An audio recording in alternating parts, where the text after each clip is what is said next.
Eh, Damos la bienvenida a quienes nos escuchan a una nueva tertulia en Philosophy Hub, Café Filosófico. Encantado de estar aquí para este análisis profundo. La verdad es que la misión de nuestra inmersión profunda de hoy es desentrañar uno de los misterios más grandes y a la vez más íntimos de la era moderna. Y tan íntimo. Resulta innegable que la humanidad contemporánea se enfrenta a una crisis monumental de falta de sentido. Y para entender qué está pasando realmente en la mente humana, vamos a sumergirnos en el material base de hoy.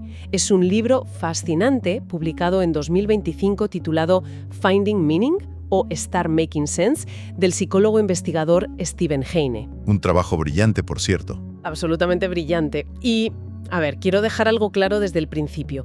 No estamos ante una obra de filosofía abstracta que intente descifrar el objetivo oculto del universo. No.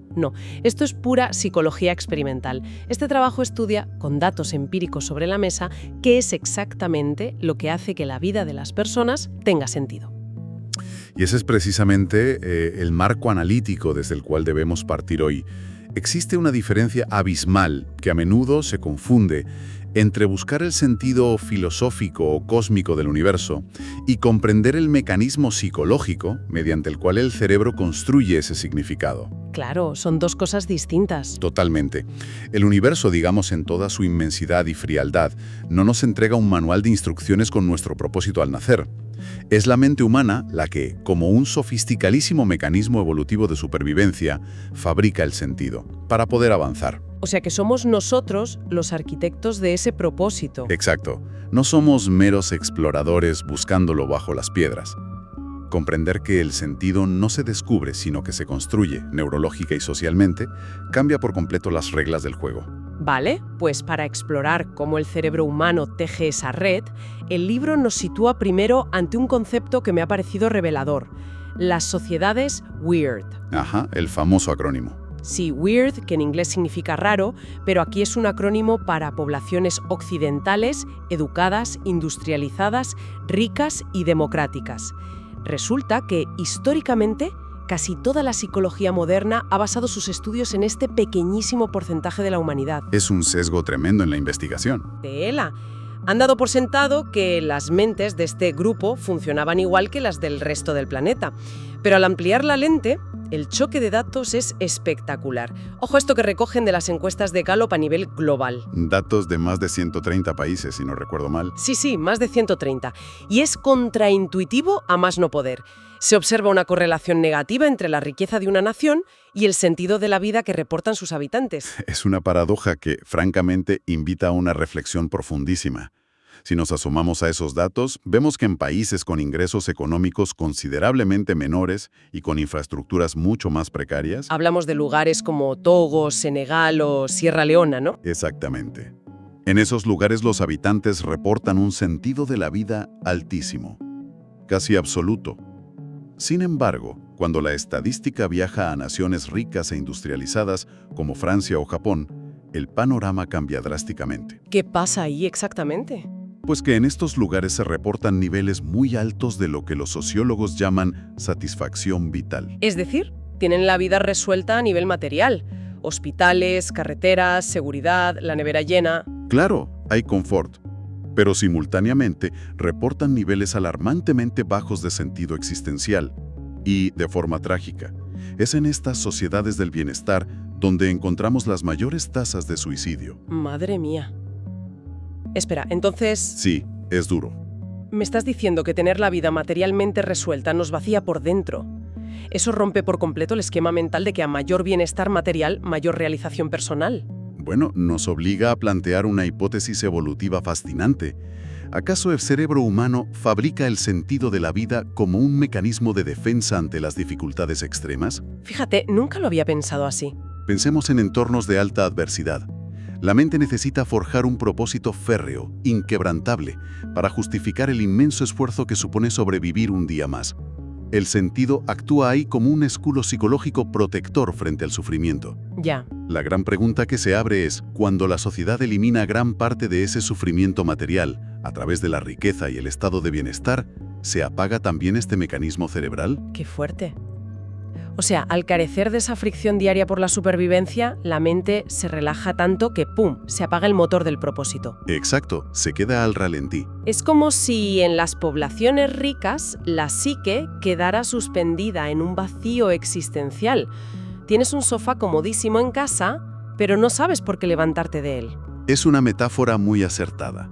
El confort material, por sí solo, no logra sustituir la necesidad neurológica de tener un propósito vital. Y esa misma comodidad también nos ha arrastrado hacia otro fenómeno devastador en nuestra era. ¿Cuál? El coste de la individualidad moderna y la soledad estructural. Ostras, eso conecta perfectamente con cómo nos hemos aislado. Las sociedades modernas, las más ricas, se han vuelto más solitarias. Ya lo advirtió Robert Putnam en aquel libro Bowling Alone. Un clásico imprescindible. Totalmente. Documentaba cómo el compromiso social, el simple hecho de ir a la asociación de vecinos o jugar a los bolos en grupo, ha caído en picado. Y los datos médicos sobre esto ponen los pelos de punta a cualquiera. Hay un estudio de la investigadora Julianne Holt-Lunstad que revela algo terrorífico. ¿Las equivalencias físicas de la soledad? Sí, que la falta de conexión social profunda es tan letal para el cuerpo humano como fumarse 15 cigarrillos al día. No hablamos de poesía melancólica, hablamos de que la soledad te destroza físicamente. Te destroza porque el ser humano es, en su estrato más biológico, una criatura profundamente gregaria. Y aquí entra en juego un campo interesantísimo, la neurociencia del rechazo y del dolor social. A ver, cuéntame más de esto. Para el cerebro humano, el ostracismo, el ser excluido del grupo, no es solo una molestia emocional. Se procesa utilizando casi los mismos circuitos neuronales que procesan un corte o una quemadura física. ¿De verdad? O sea, para el cerebro, que te dejen en visto en un grupo de mensajes o que te excluyan de un plan, duele literalmente igual que darte un golpe en la espinilla. Literalmente. Hay un experimento ya clásico en neurociencia conocido como Cyberball que lo ilustra a la perfección. Ah, sí, leí sobre el cyberboard en la investigación. Consiste en un juego virtual muy sencillo donde el participante humano se pasa una pelota con otros avatares en la pantalla. Al principio, todo fluye, pero en un momento dado la programación hace que los otros avatares dejen de pasarle la pelota al humano. Lo ignoran por completo. ¡Qué crueldad tan sutil! Lo es. Y mientras esto ocurre, los escáneres cerebrales muestran que, ante esa exclusión, se activa una zona muy específica, la ínsula anterior del cerebro. Esa es exactamente la misma región que se enciende cuando experimentamos dolor físico real. ¡Qué barbaridad! Pero lo más impactante del estudio viene ahora. Esto sucedía incluso cuando a los participantes se les decía previamente que esos avatares representaban a miembros de un grupo socialmente detestable. En algunas variantes les decían que eran miembros del Ku Klux Klan. No me lo puedo creer. O sea, a ver si lo entiendo.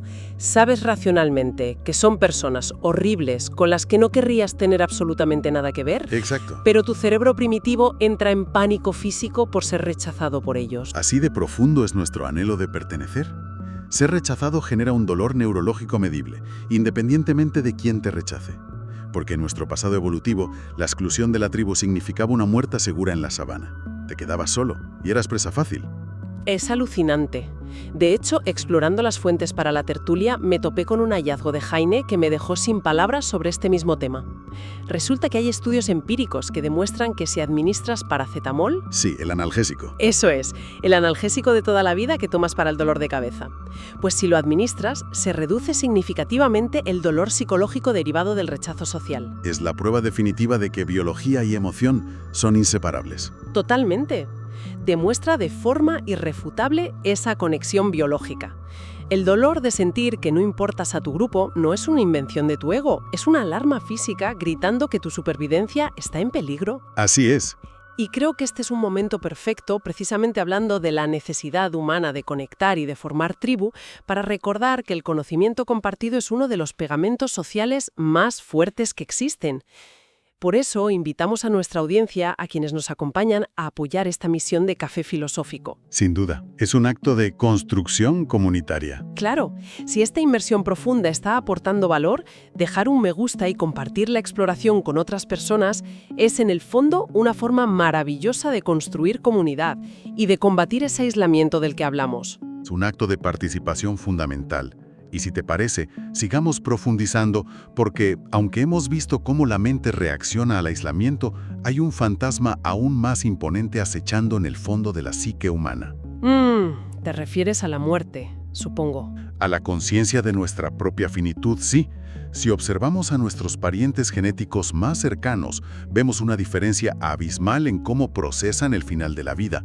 Y me gustaría abordar esto con un tono muy compasivo, porque toca la esencia de nuestra vulnerabilidad como especie. Por supuesto. Existe el caso documentado de un chimpancé llamado Reo. Tras un evento médico muy grave, Reo quedó con una tetraplegia severa. Completamente paralizado. Qué lástima, sí, una tragedia. Pero pese a estar postrado y haber perdido su movilidad, los primatólogos observaron algo asombroso. En la medida de sus limitadísimas posibilidades, Reo seguía jugando, emitía sonidos de alegría y se relacionaba con su entorno. No mostraba ni el más mínimo rastro de angustia existencial por su futuro. Vivía en el presente absoluto. Exactamente. Como señala el investigador Jesse Bering con gran lucidez, el ser humano es el único primate que ante la desesperación absoluta y la contemplación de un futuro trágico, decide saltar de la rama. Nuestra capacidad exclusiva para el suicidio existencial está íntimamente ligada a nuestra capacidad para proyectarnos en el tiempo y comprender qué es la muerte. Es como si la inteligencia tuviera un precio altísimo que pagar. En el libro lo llaman el gusano en el centro de la manzana. Una imagen poética y terrible. Es esa consciencia constante que a veces intentamos tapar frenéticamente de que vamos a morir. Nuestro cerebro es una máquina diseñada obsesivamente para sobrevivir, pero nuestra inteligencia sabe que, hagamos lo que hagamos, vamos a perder esa batalla. Y esa fricción genera un terror tremendo. Es lo que en psicología se conoce como la teoría de la gestión del terror, o TMT. Y las investigaciones sobre cómo gestionamos ese terror son asombrosas, porque revelan mecanismos de defensa completamente ocultos para nosotros mismos. ¿Cómo funcionan esos experimentos de la TMT? Pues funcionan recordando a un grupo, de forma muy sutil, su propia mortalidad. Por ejemplo, les piden que describan qué pasará físicamente con su cuerpo cuando se conviertan en un cadáver. O, más sutil aún, simplemente los entrevistan físicamente cerca de un cementerio. Vale. Para comparar, al grupo de control se le hace pensar en algo que duele mucho, pero que no mata. Por ejemplo, un dolor de muelas espantoso. ¿Entendido? ¿Y qué pasa cuando el cerebro detecta ese recordatorio sutil de la muerte cerca del cementerio? Que entra en modo de supervivencia cultural. Cuando la muerte se hace evidente en el subconsciente, las personas se aferran desesperadamente a su cultura, a sus valores morales y a sus grupos identitarios. O sea, buscan refugio en lo colectivo. Necesitan sentir que son parte de un constructo eterno, algo que sobreviva a su propio cuerpo físico y frágil. ¿Y cómo se mide eso en un experimento práctico? Porque suena muy abstracto. Se traduce en comportamientos fascinantes. Por ejemplo, si haces este experimento con jueces reales, aquellos a los que se les recordó sutilmente la muerte exigen fianzas o castigos mucho más severos para los transgresores morales, como en casos de prostitución, en comparación con los jueces que solo pensaron en el dolor de muelas. ¡Qué barbaridad! O sea, ¿el miedo a la muerte te vuelve más punitivo? Muchísimo más. Sienten inconscientemente que quien rompe las normas de su cultura amenaza la inmortalidad simbólica de su sociedad. Y también se observa con los símbolos. Con banderas y cosas así. Justo. A nadie en el grupo expuesto a la idea de la muerte se le ocurriría usar una bandera de su país de forma utilitaria. Por ejemplo, para limpiar algo que se ha derramado en la mesa. La bandera deja de ser un trozo de tela y adquiere un estatus de reliquia sagrada intocable. Claro, porque representa esa eternidad. Exacto. Y hay otro efecto curiosísimo de la TMT. Surge una fuerte aversión a la sexualidad puramente física o a cualquier recordatorio de nuestra biología animal. ¿Ah, sí? ¿Cómo qué? Ponme un ejemplo. Como ver la lactancia materna o funciones corporales básicas.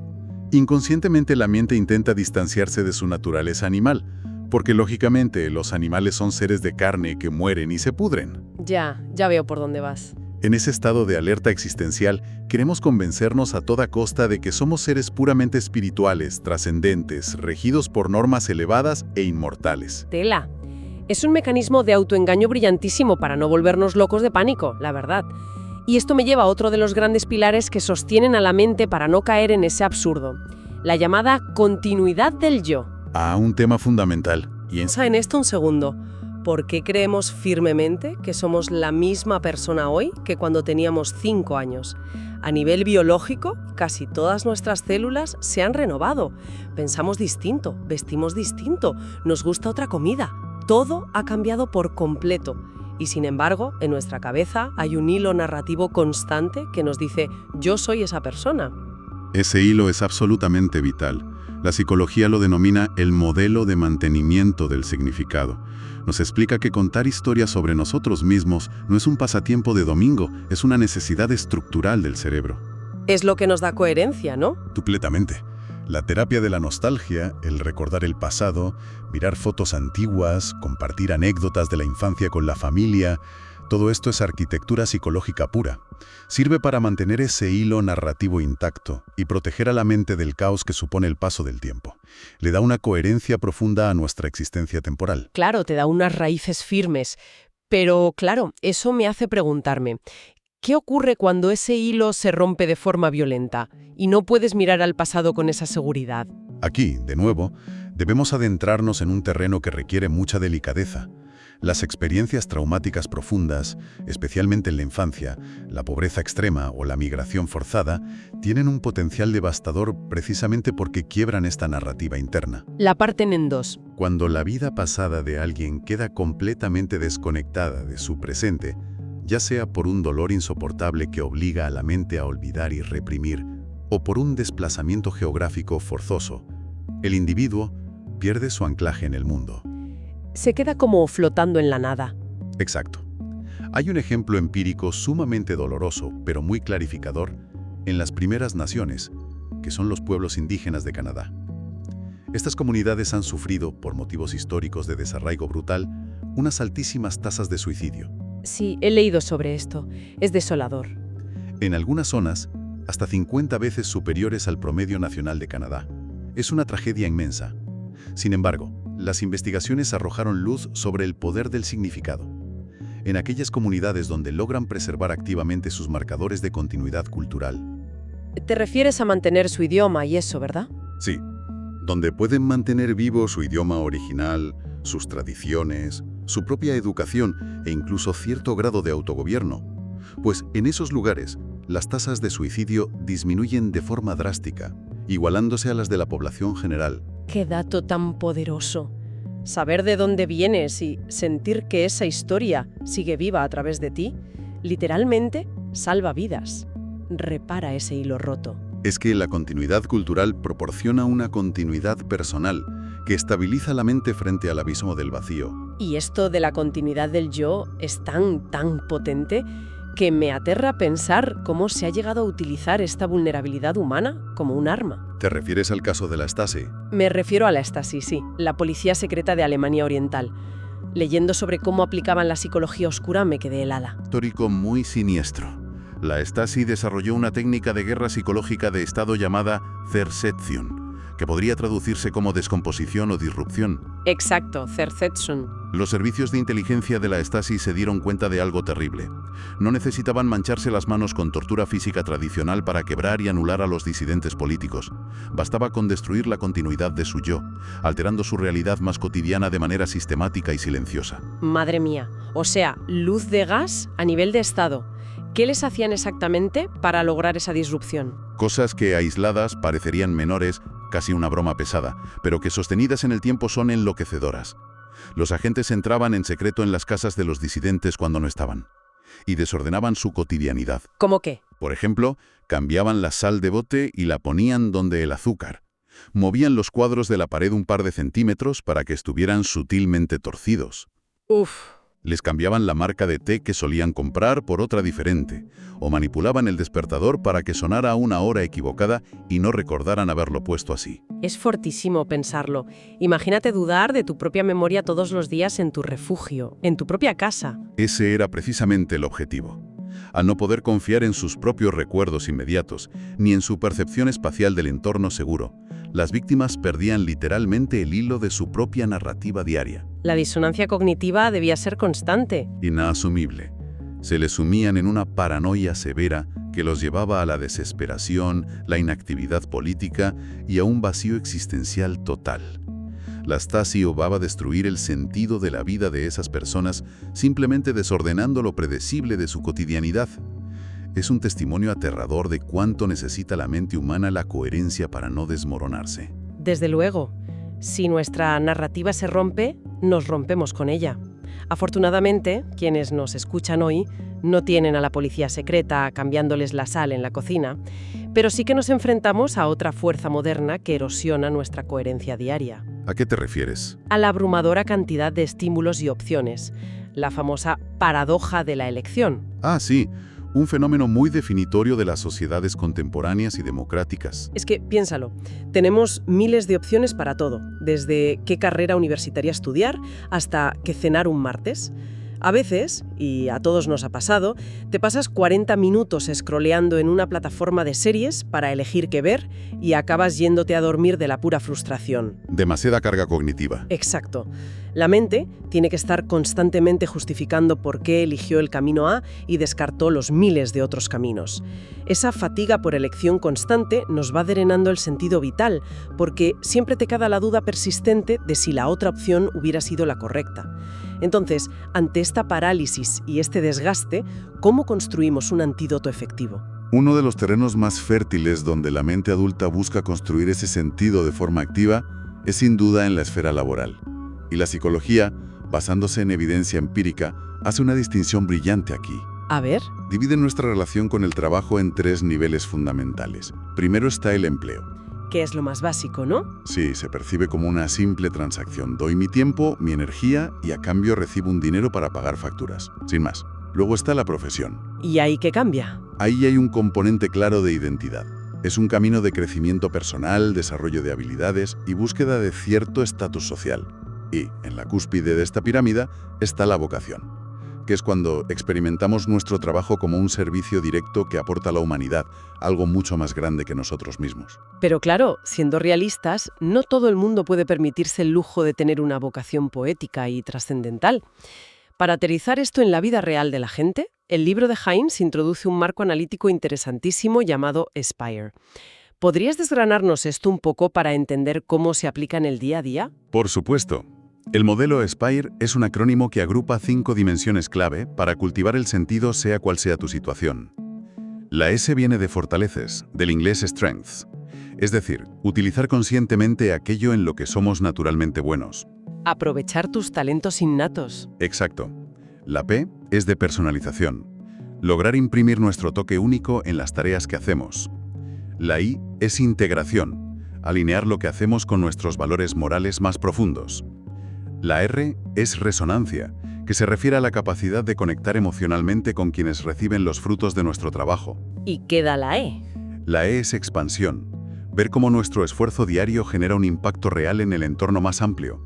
Y aquí hay que derribar un mito que hace muchísimo daño. ¿Cuál es ese mito? Que el sentido existencial es patrimonio exclusivo de trabajos prestigiosos o heroicos. No hace falta ser neurocirujano pediátrico o un activista internacional que salva ballenas en el Ártico para tener una vida con sentido absoluto. Ay, menos mal, porque la presión moderna por cambiar el mundo a veces es, francamente, asfixiante. Es que no es necesario. El secreto de todo esto radica en un concepto psicológico bellísimo llamado mattering, la sensación profunda de importar. ¿Importar a los demás? Cualquier labor, repito, cualquier labor genera un profundo sentido vital si la persona tiene la certeza genuina de que si mañana no aparece por la puerta, su ausencia se notaría y alguien sufriría las consecuencias o tendría un día peor. O sea, sentirte indispensable en tu pequeño ecosistema. Pensemos en el panadero de barrio que sabe que sus vecinos dependen de él para el desayuno en familia. O el recepcionista que ofrece la primera mirada amable del día a un paciente aterrado en la sala de espera de un hospital. Qué bonito ejemplo. Ellos experimentan un sentido inmenso porque saben, a ciencia cierta, que importan. Sentir que somos un engranaje necesario nos ancla a la realidad y a los demás. Pero fíjate que a veces saboteamos ese anclaje vital con lo que me gusta llamar la hipermetropía vital. Un concepto muy sugerente. Explican un poco para quienes nos escuchan. Es ese error trágico que muchos cometemos de estar postergando constantemente la vida de verdad para un futuro imaginario. Pienso en la gente que ahorra de forma obsesiva sin permitirse un solo capricho en el presente. Sí. conozco el perfil. O los que son excesivamente duros consigo mesmos, hoy bajo la promesa constante de que, bueno, ya seré feliz cuando me jubile, o cuando pague la hipoteca del piso, o cuando me asciendan en la empresa, esa mirada de hipermétrope, que solo ve enfocado a lo que está lejísimos en el futuro, nos vacía de significado el momento presente. Totalmente. Convierte al hoy en una simple sala de espera, en un mero trámite que hay que pasar rápido. Es una trampa terrible en la que caen especialmente las sociedades de alto rendimiento. Y frente a esa postergación ansiosa, el psicólogo Shigehiro Oishi propone una visión alternativa que, fíjate, desafía bastante los paradigmas de la psicología positiva tradicional. Ah, sí, la idea de la vida rica, ¿no? Exactamente. Oishi plantea que quizás nos equivocamos al pensar que el objetivo final del ser humano deba ser tener una vida feliz, entendida esta como una vida libre de estrés, cómoda y sin fricciones. O por otro lado, una vida rígidamente llena de sentido en su concepción más moral o solemne. Él abre una tercera vía fascinante: apuntar hacia una vida psicológicamente rica. Vale, ¿y cómo se define empíricamente una vida psicológicamente rica frente a una vida simplemente feliz? Una vida psicológicamente rica es aquella definida por la variedad y profundidad de las experiencias. Es una vida llena de novedad, de cambios de perspectiva, de situaciones estéticas e incluso, y esto es clave, de situaciones complejas y difíciles. O sea, abrazar el caos hasta cierto punto. Aceptar esta riqueza implica salir de la burbuja protectora del confort que hablábamos al principio. No se trata de buscar el sufrimiento por puro masoquismo, en absoluto, sino de estar dispuesto a experimentar la fricción natural que tiene el mundo para expandir el lienzo de nuestras emociones. Dejar que la vida te despeine un poco. Eso es. Permite que el asombro, la curiosidad, el fracaso y la diversidad formen parte integral de tu biografía, aunque a veces resulten incómodos o dolorosos. Qué forma tan inspiradora de cerrar el círculo de esta tertulia. Si tratamos de sintetizar toda esta inmersión profunda y empírica, creo que nos damos cuenta de algo fundamental para nuestra existencia. Adelante, haz los honores. El sentido de la vida no es un destino geográfico en un mapa, ni es un tesoro enterrado que encuentras de casualidad, ni una revelación mística esperando a que subas a la cima de una montaña en el Tíbet. Definitivamente no. Es más bien un taller artesanal que está funcionando 24 horas al día en nuestra propia cabeza. Es una construcción activa y continua, impulsada por la conexión humana genuina, por mantener viva la historia que nos contamos sobre quiénes somos de niños a adultos y por el impacto real, por diminuto que parezca a veces, que tenemos en las personas que nos rodean. En definitiva, la evidencia científica nos demuestra de forma rotunda que no estamos condenados al absurdo existencial, siempre y cuando decidamos participar activamente en la narrativa de nuestra comunidad y honremos esa necesidad biológica, profunda e instintiva de pertenecer. El significado es, en esencia pura, el tejido conectivo que nos une al mundo y a los demás. Ha sido un análisis verdaderamente fascinante. Agradecemos inmensamente la profundidad de estos datos y sobre todo de tus reflexiones. Espacios como este nos reafirman en la importancia vital de nuestra misión en Café Filosófico. Ha sido un placer acompañar a la audiencia en esta reflexión. Desgranar la neurociencia y la psicología detrás de un misterio tan profundo como el sentido vital ha sido un viaje extraordinario. Y para cerrar nuestra exploración de hoy, queremos dejar flotando en el aire una pregunta para que cada mente la medite en el silencio que sigue. Una provocación final. Una excelente forma de despedirse. Si en los últimos instantes, imagínate, en el lecho de muerte, la mente tuviera que hacer un balance definitivo de su paso por el mundo, ¿qué preferiría ver al mirar hacia atrás por el retrovisor de la memoria? ¿Una vida perfectamente cómoda, inmaculada, predecible y libre de fricciones? ¿O una vida tal vez compleja, llena de giros inesperados, difícil en ocasiones pero tan extraordinariamente rica y diversa que daría para escribir la novela más fascinante jamás contada?